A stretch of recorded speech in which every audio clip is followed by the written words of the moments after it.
all this gunky stuff that tries to cling to us throughout the week, throughout our days, these battles that are waging, these spiritual battles that are waging, the things that we're dealing with in our life every day, they are not just everyday stuff. This is spiritual warfare, you guys. Like when you're feeling depressed, when you're feeling anxiety, when you're feeling like bitter, angry, unforgiveness, resentment, offense, these are spiritual warfare, you guys, and we cannot allow these things to cling to us. We got to keep our hearts soft before the Lord, and when our heart is soft before God, that is when God can move through us. But when we start like getting offended and hurt, and that's why God said to work out your salvation with fear and with trembling, is because because we need to know, do not get prideful and hold on to your offenses. Do not get prideful and hold on to your unforgiveness. It will cause you to become blind. You'll become blind, and that's why spiritually, and it will cloud your judgment. And we need to keep our hearts soft before Jesus, you guys. We gotta protect our hearts, protect our the very core of where our life flows out of, and just like bring it before the Lord and say, Lord, I don't want my heart to be hard.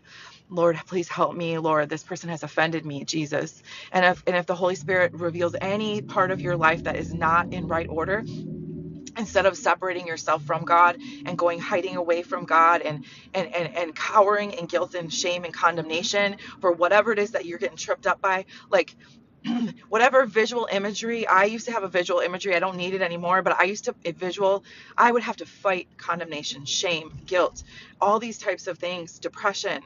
But I would visually image myself literally crawling into the throne room of God and being like, Jesus, help me. Like if that's all the strength you have is to crawl into the throne room, crawl into the throne room and say, Jesus, Jesus, like I'm struggling, please help me. And he says that he will help us.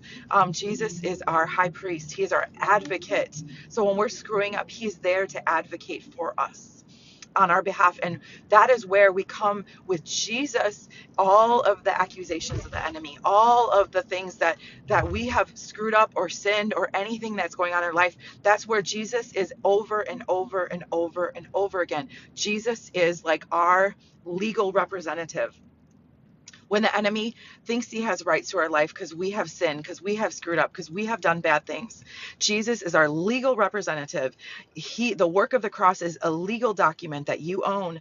Jesus has paid it all. Jesus, I'm coming to you right now, Jesus, and I'm confessing my sin to you. And Jesus, I believe you are who you say you are. I believe you did the work on the cross for my sin. Jesus, would you cleanse me and make my heart new? Would you cleanse my heart right now, Jesus, and make it fresh and make it alive, Jesus? And then you say this, thank you for what you have done.